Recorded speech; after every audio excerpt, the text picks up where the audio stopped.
سوال دا دی زمونږ بعضی اکثر تاسو کورونو کې ګوره ختم القرآن کیږي. خلک د ختم القرآن د پاره عالمان، حافظان، طالبان، عوام د کلی راولي، ختم کوي. د ختم ته بعضی خلک حرام وي، بعضی ورته بدعت وي. داسې خلک په دې معاشره کې شته. د دې وجه څه درسته؟ نمبر 1 یاد ساتئ، قرآن تلاوت کول په دې باندې د بدعت فتوا څنګه ته ورکړي؟ وجه څه ده؟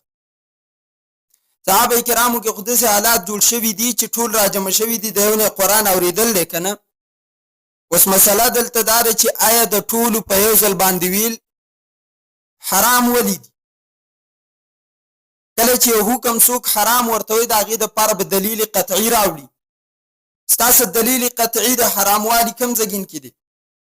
نبی علیہ السلام ویلی چې قرآن د پاره راجمع کېدل په ټوله سره قرآن ویل دا حرام دي.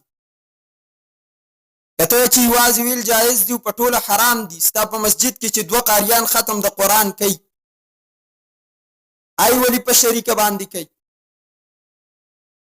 دویم دا د قرآن د پاره راجمع کېدل او هغه ویل د تبرک په نیت باندې د پاره د برکت یا د بیمارونو د خلاصي په وجه پکې دنه دا پرته ده چې د ټول عباداتو کې الله چې زیات خوشحاليږي په قرآن په تلاوت خوشحاليږي. او یو کور یو ځګین کې خلک راجمع شو دې د پاره چې موږ قرآن وایو الله زموږ نه آفات اوچت کړي. قرآن د سره پاره وایو د الله د رضا د پاره اور وسیله په سوا چې شیز په لري شي، آفت په لري شي، بیماری په لري شي. بیا چې کله د دې سال ته پیکج ختم شو خوراک پکېږي، نو خوراک دی ویل چې موږ لراوړل. کچرته یو سړی په دې نیت باندې په مسجد کې په تراویح کې ختم وکړي چې زه په خوراک وکم ماته اجر حاصلیږي، نه. نو ولې په تراویح کې خلک ختم پرېږدي؟